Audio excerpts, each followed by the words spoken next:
Hi, it's Christy Lanuza of So to Speak, and welcome to the Closet Series. I am a little nervous about introducing our next guest because I have been highly emotional with nostalgia since our conversation. And this is a first for the Closet Series because we had the conversation earlier today and I'm airing it today. And it's the first time I've ever done a same day combo. But I want to get it in for Teacher Appreciation Week because the conversation is with my daughter's first grade teacher. Her name is Patti Notebaert, and to know her is to understand that she is the quintessential first grade teacher.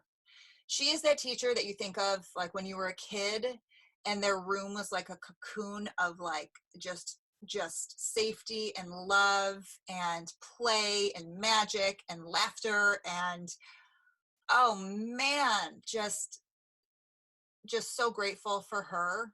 And it just made me miss being a kid, and it made me miss my mom and my dad and my sister. And so I'm going to dedicate this conversation to my kids, to my mom, to my dad, to my sister. And I thank you, Pat and Notebaert, for creating the rest of my day, which is going to be acting like it's 1980s. And I'm going to bake cookies and watch E.T. or Stand By Me or 16 Candles or Can't Buy Me Love and listen to the Bangles while I bake cookies, or maybe Lionel Richie, or maybe Whitney Houston. I haven't decided yet. But yeah, just, it's awesome. I hope this conversation gives you some support and relief in how to go about balancing by not balancing, if that makes sense. Just giving yourself a break, knowing that you're doing a great job, and getting a glimpse into the perspective of a grade school teacher who just loves her job and her colleagues and her kids and her district. And it makes you want to spend the rest of the day in the decade that you were a kid and bust out all of the old music and old movies and food, all the stuff that just gives you that nourishing comfort. Because right now, wow, right? Like, don't we need that? Without a doubt. So please sit back, relax, and enjoy our conversation. I consider myself very, if you're on a spectrum of tech savviness, I'm in the middle to like more towards advanced. I'm not advanced. The Google Classroom, I felt like a total novice. I mean, I did not have any idea about anything techie that we have had to do. So I've had to take multiple professional development classes to be able to do simple things like Zooming and Google Classroom. And oh my God, those young people are so great to me that I work with. Yeah, it's amazing. And it's so awesome because it shows how your colleagues, you guys come together. You know, you have your expertise and your strengths that you can shine to them, and then vice versa. And it's so huge. So can you just speak a little bit more to that in regards to the support of colleagues, and if there are any stories that kind of stand out to you during this? Sure. As soon as we got the word that school was going to be closed for a little bit, one of our first grade colleagues, who's very techie, she's so good about everything, said we should put our Google Classrooms up all together to support the kids and offer little things for them to do, because we had the packets for the first 2 weeks.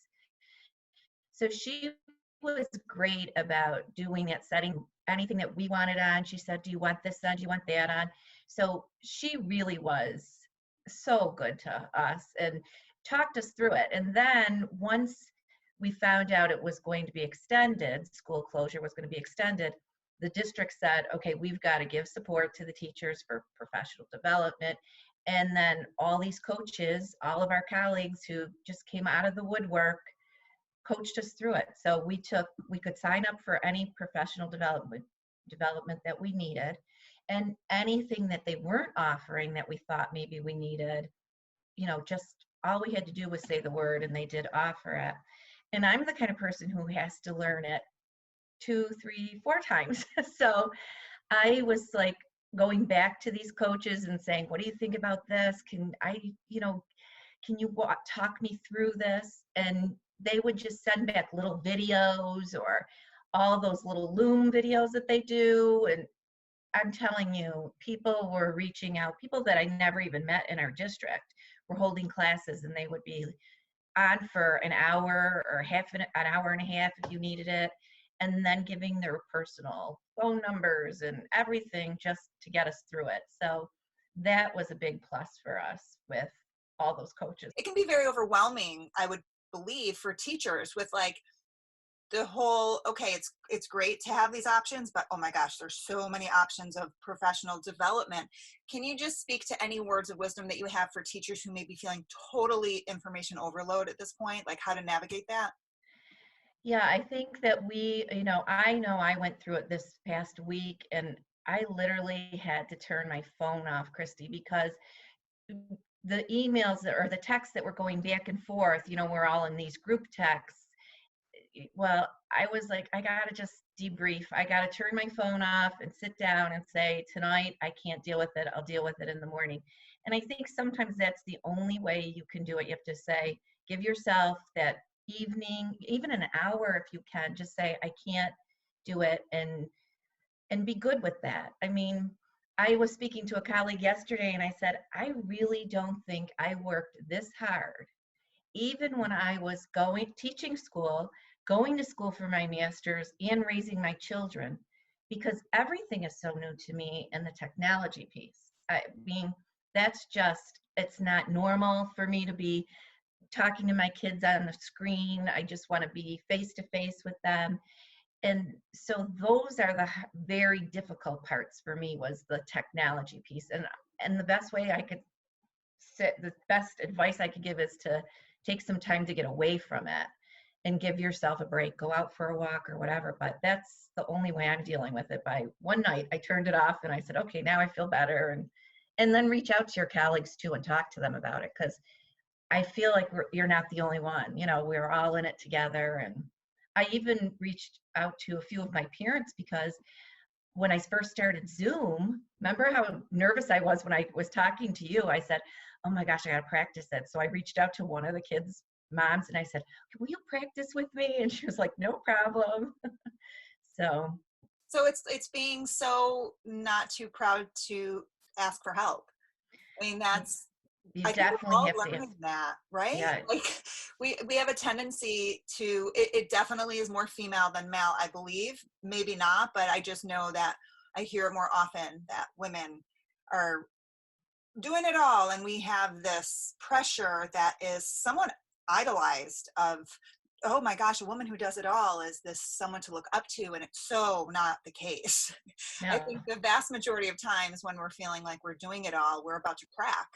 So being able to ask for help is like, what a brave move. I had to ask for help only because I don't know so much about the computer. And what I thought was so great is my young colleagues are so patient with me. I mean, you could tell they're true teachers, because they would be, oh, do you want to Zoom together and I'll walk you through it? And, this might help. And they'll send me little things. So I think it was just, you really see how special these teachers are and how devoted the young teachers are too. And I'm like, oh, thank God for those young people who can help us older people through it.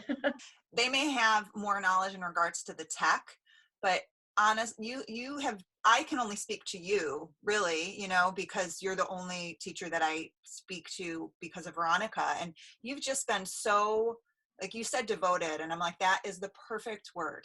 You can feel your love for the kids when you do the sub classrooms and the group classroom. It comes through, and it's you can't force that or fake that. It's tricky to have come through a screen too, and you just do it so beautifully. And Veronica and all of the kids are just feeling that safety from that consistency that you're setting up and that sense of community that you're creating. It was it was really surreal. I mean, I don't even think we had an opportunity to even talk about that we might have to close school.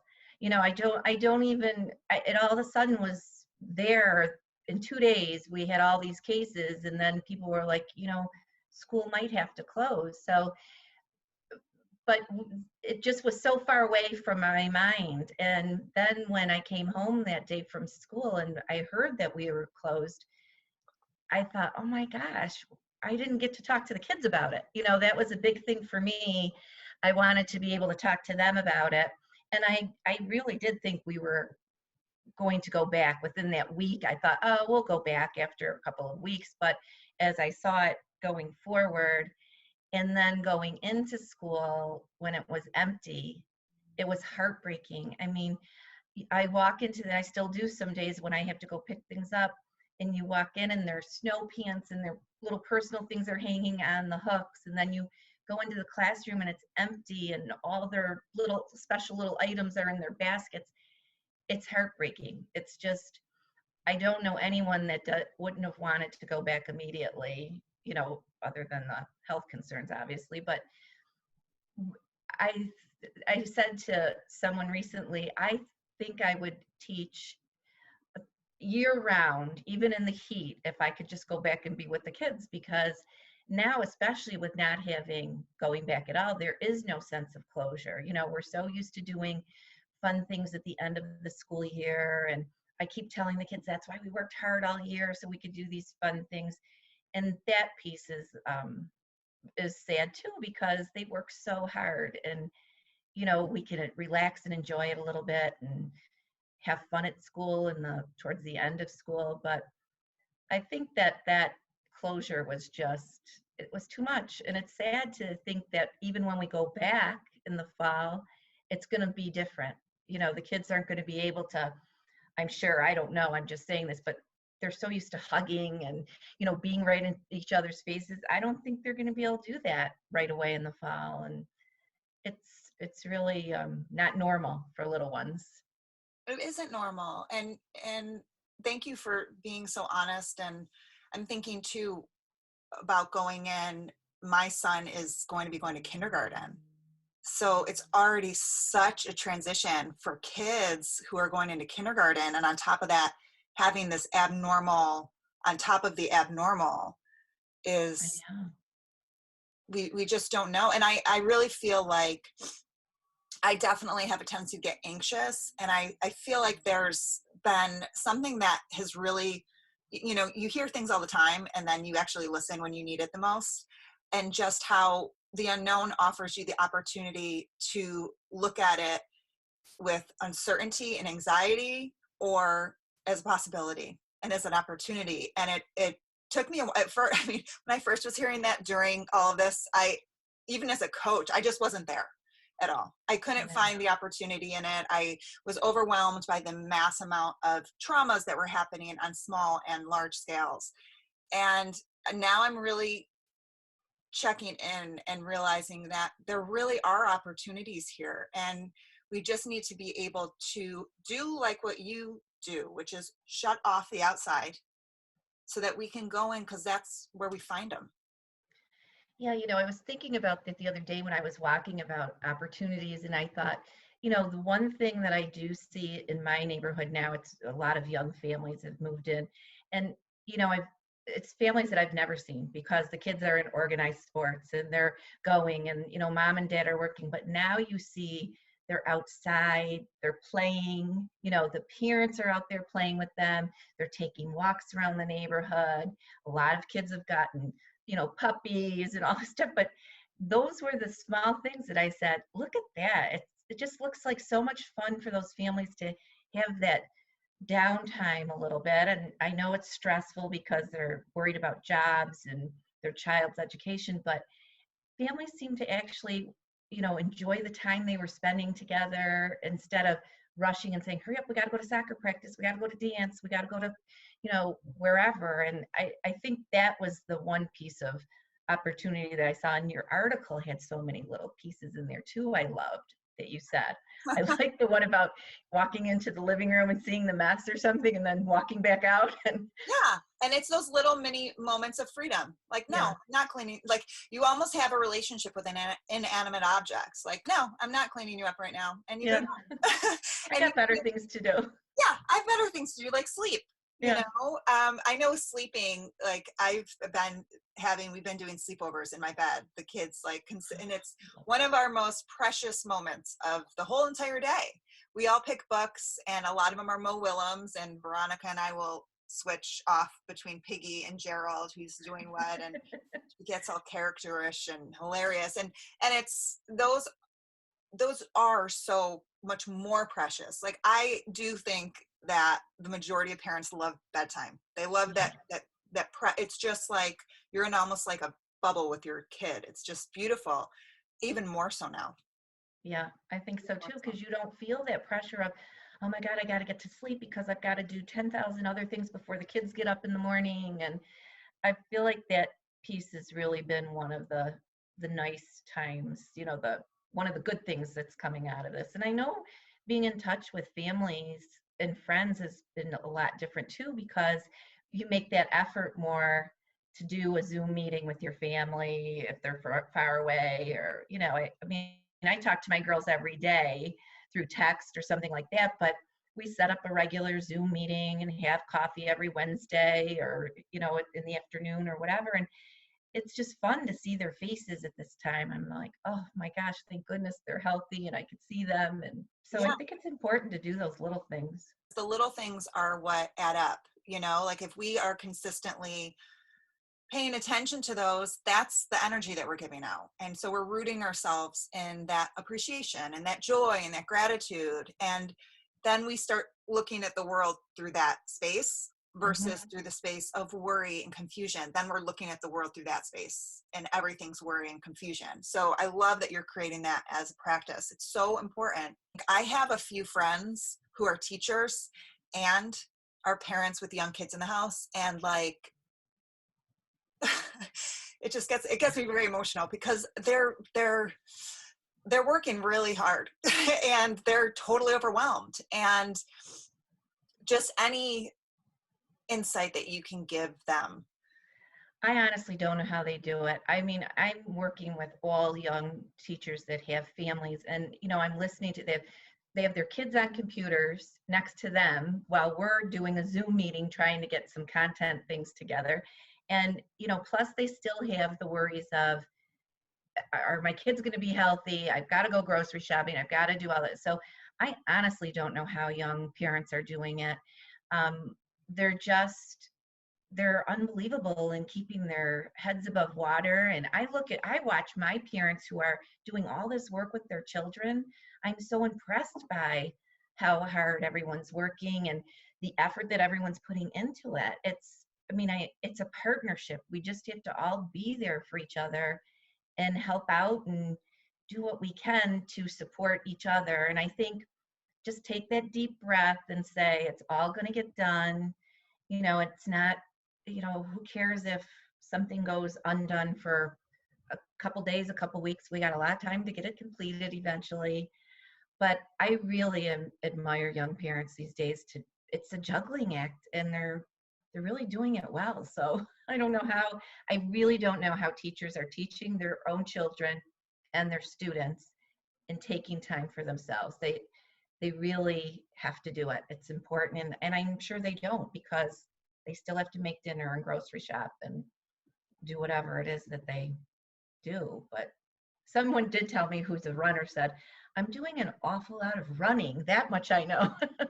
So I guess the exercise piece is really good too, but just take a little time, even if it's 10 minutes just for yourself, probably. And it's giving yourself the permission that it's essential. Hmm. It's essential, because 10 minutes sounds so, depending on the day, it sounds so big, like I don't have 10 minutes. And then it sounds so inconsequential. Like, 10 minutes, what difference is that going to make?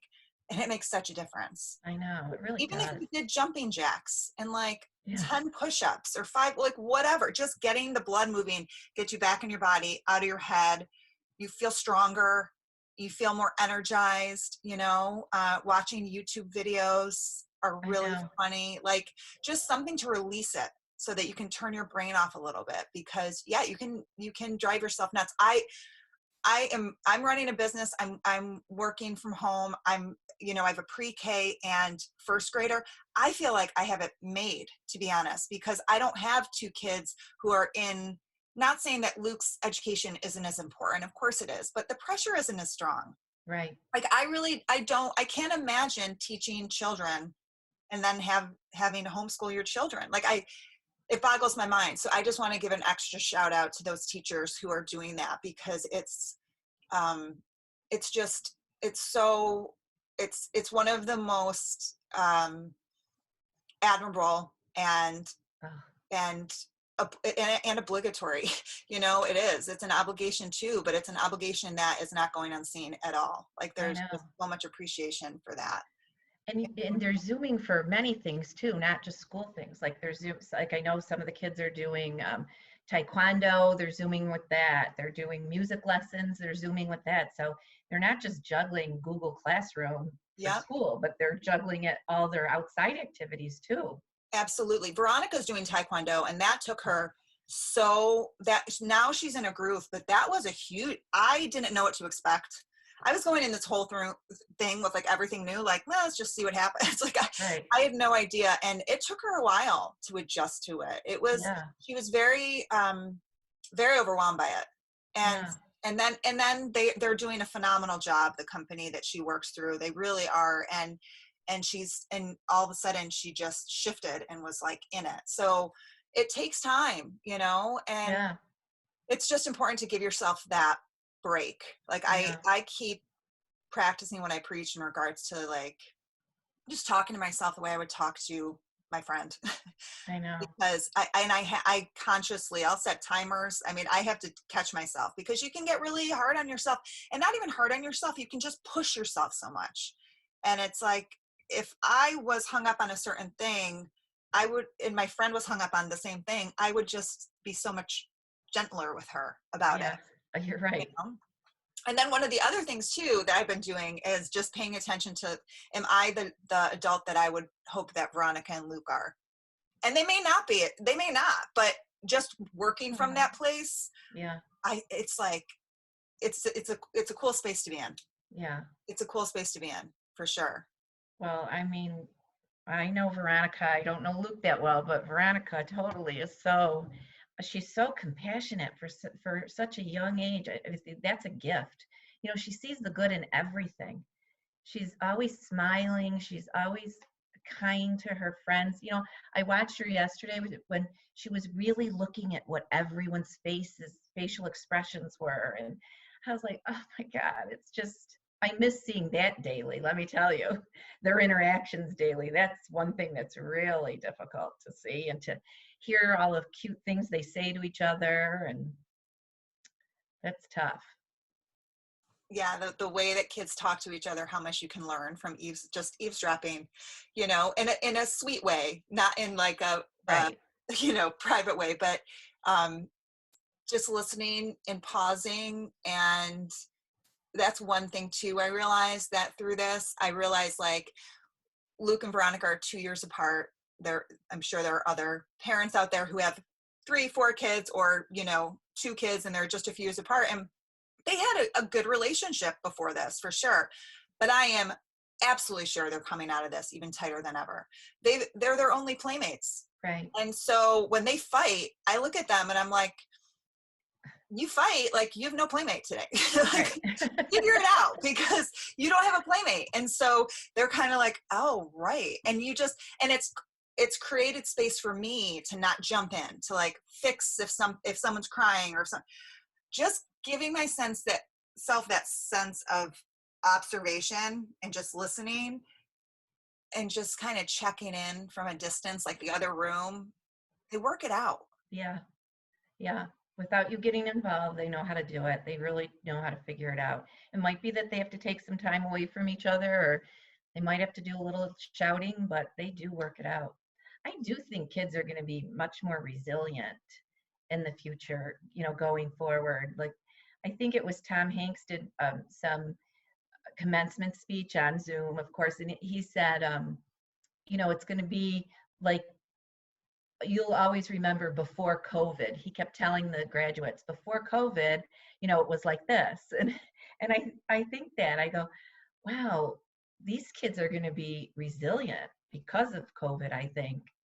I hope they're not going to be germaphobes, but they definitely are going to be resilient because they get it. Like all of a sudden they were just with their friends one moment, and then the very next day, well, it was over a weekend, I know, but they have to learn from home now, and mom and dad have to teach us in between mom and dad doing work, and so I do think they're going to have a different.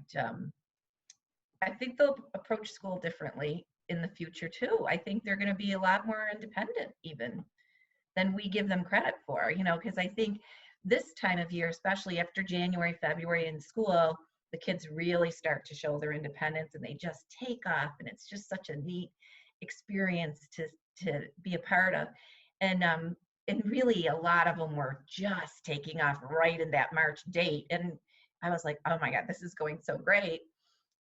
But I think that, they're doing it now. They're taking off now by maneuvering computers in the Google Classroom and thinking, oh, I could learn this, and oh, this is a different way. And they're really, they really have stepped up to the plate. That's for sure. It's hard for little ones, but they do it. It is hard, and I feel like I love the Tom Hanks that you just I love it, and only Tom Hanks can, like, I can hear I his know. voice. So you were saying how you feel like there's that resiliency that's being built within kids, and they're going to be more independent, right? So Yeah. what, if at all, if you could give any thoughts to, like, what do you think that means for the future of education and your relationship with kids?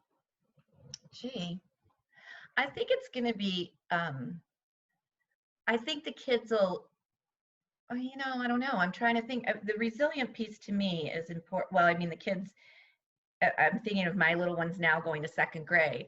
And I think they'll be much more receptive to the first few weeks of school. We do spend so much time doing procedures and routines, but I think these kids now are going to be, I got these procedures and routines down and I'm ready to learn and I want to do this and I want to do that. And so I think that that's going to, even though probably we have to back up our teaching a little bit because of missing a couple of months, and it's a little different teaching on the computer as opposed to in the classroom. So I think we're going to take it a little slower. At least I know I am. I don't know what anyone else is going to do, but I think I'm going to take it a little bit slower and try to get a good feel for where my students are when we get back in the fall. But I think they're just going to be fired up and ready to go because they've missed that whole piece of interacting with other students and being together as a group and trying to solve problems. I think that's going to be a big difference, is the solving of problems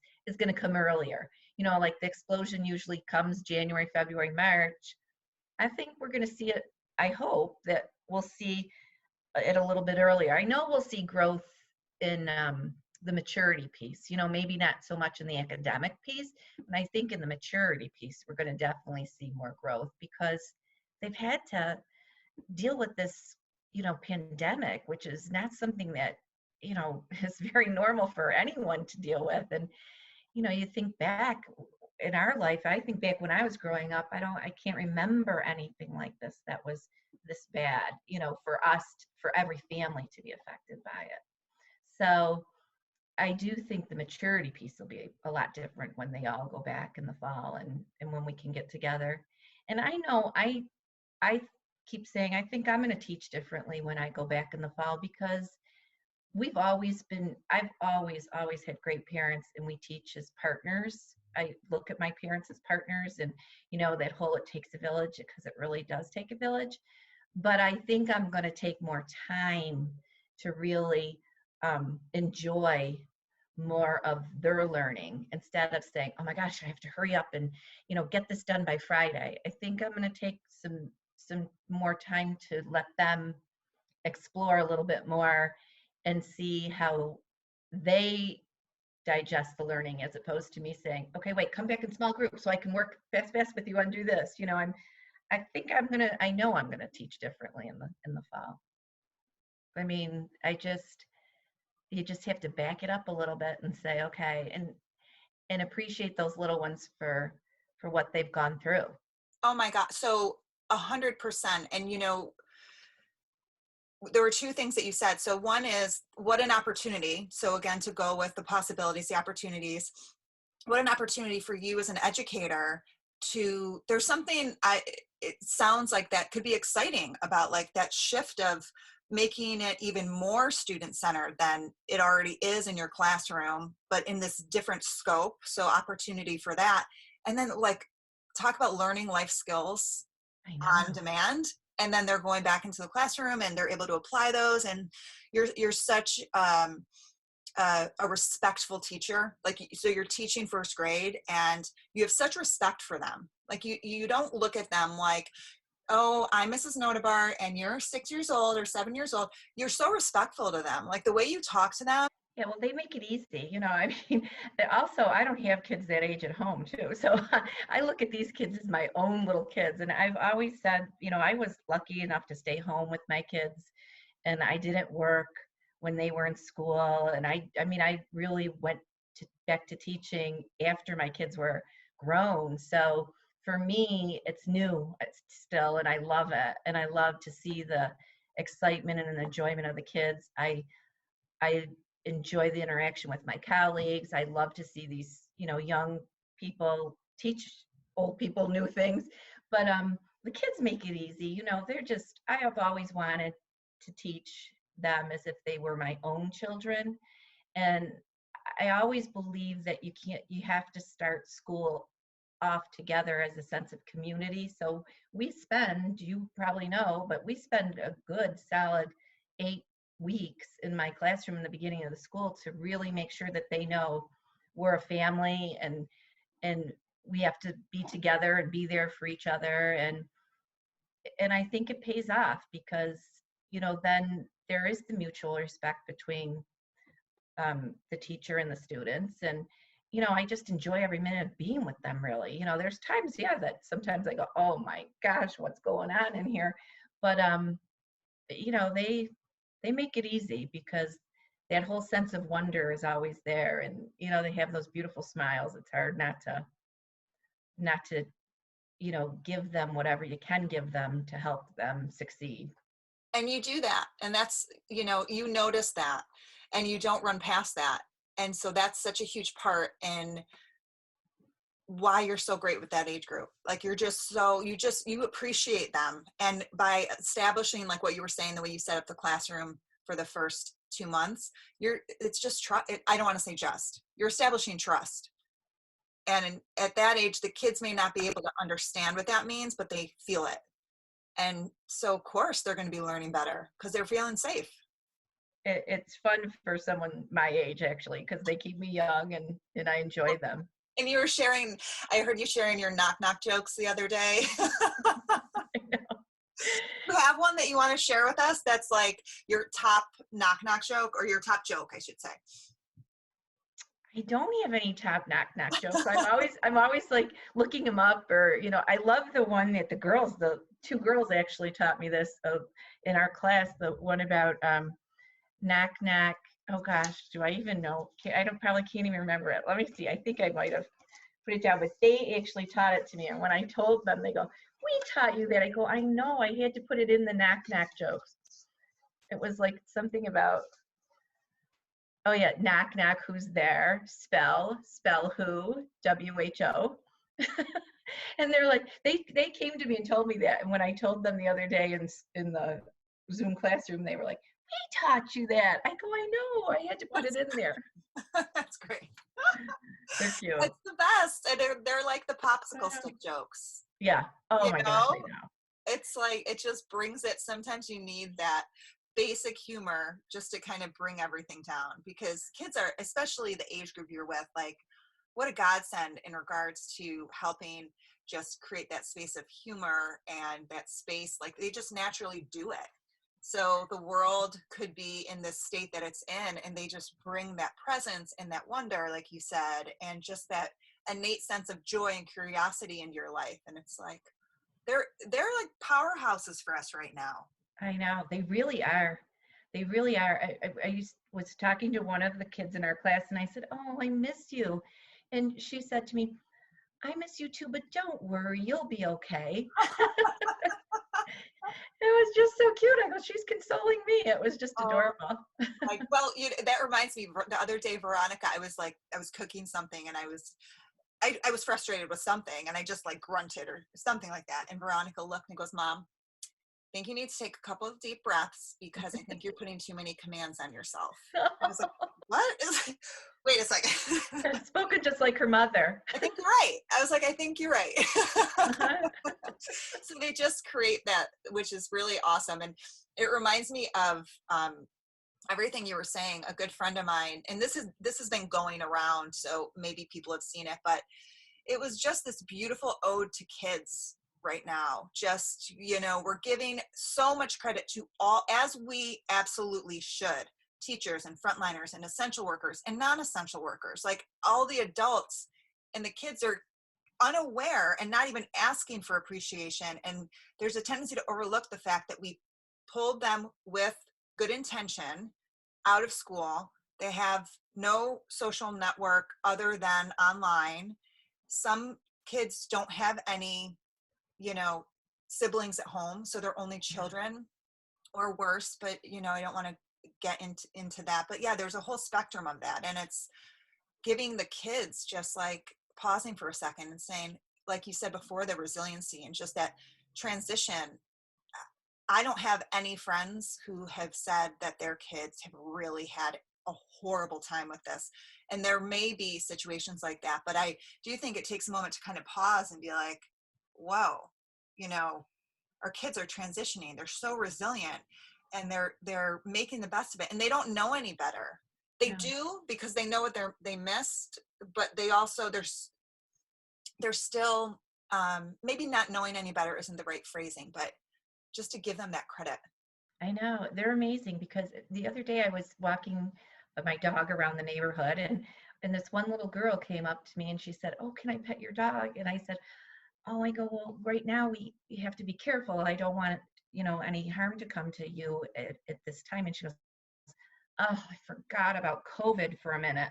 She was just so sweet and innocent about it. But, I was like so impressed that her parents had her, and this was like early on into the pandemic. So I was like, wow, her parents, she was little, she was young too. And I go, I'm impressed that her parents talked to her all about it and she knew all about it. And but still the innocence of wanting to go up and, see a dog and the whole thing. But I think these kids are amazing. And you're right, we got to give them credit for getting through this too.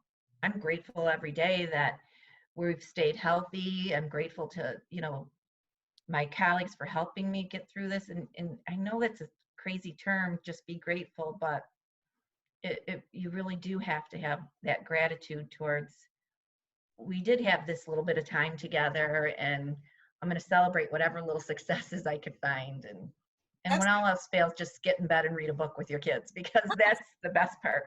Or go to sleep. I mean, if Yeah, you can go to sleep, if the kids are, watching a show and you can rest for 15, 20 minutes, do it.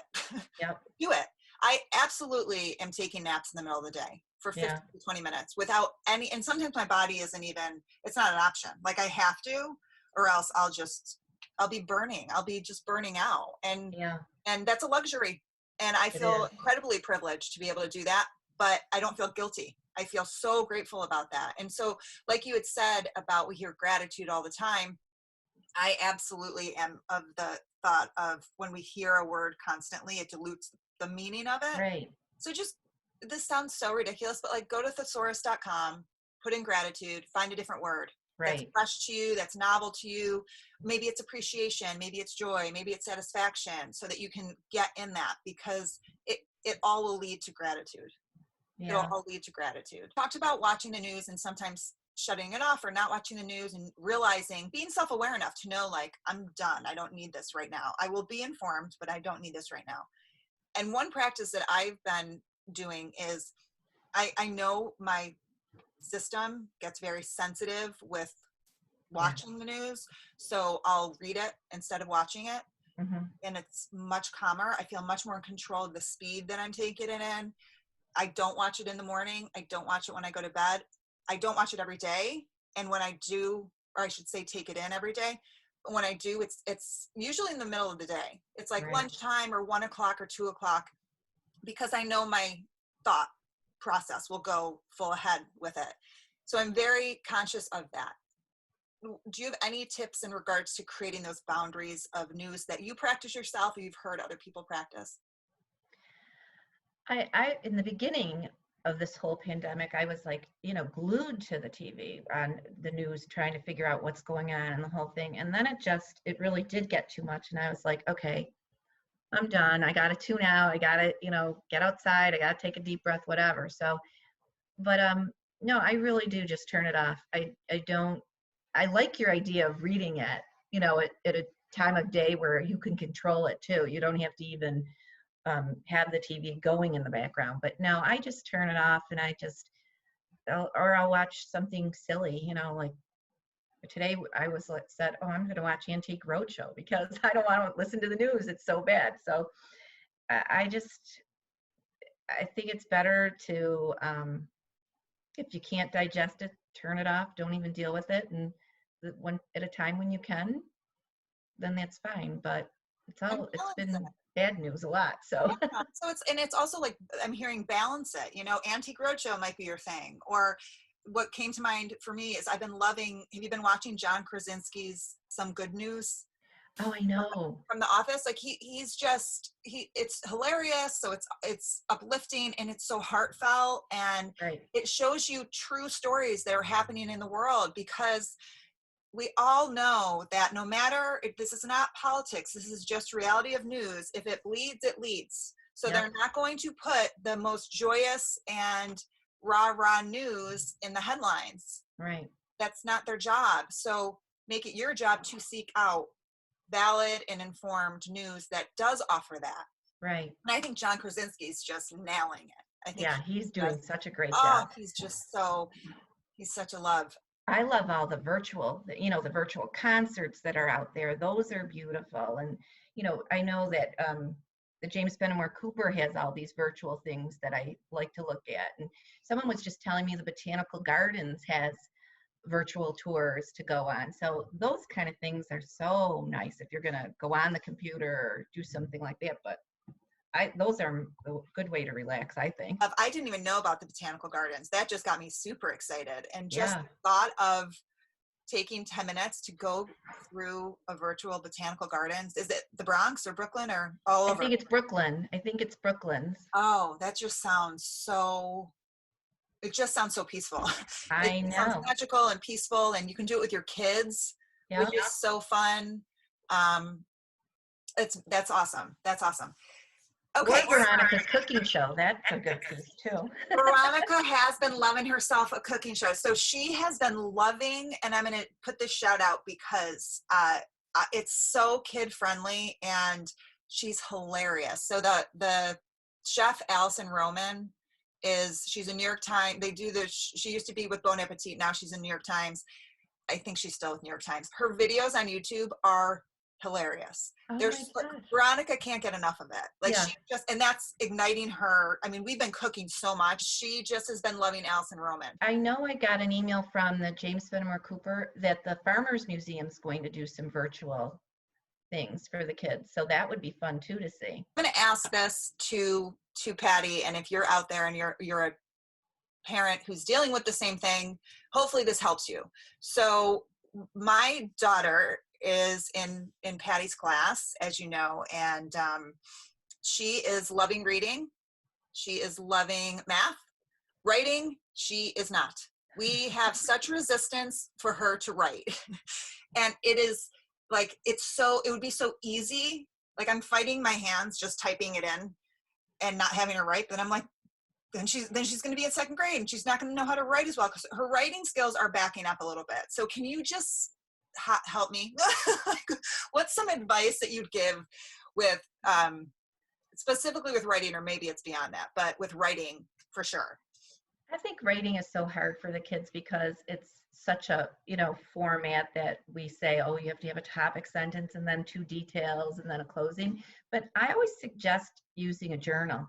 Just give her a journal and let her write whatever she wants to in the journal. And that's her private little piece of writing. She can make mistakes. She can just put one sentence down. She could just put a word or draw pictures.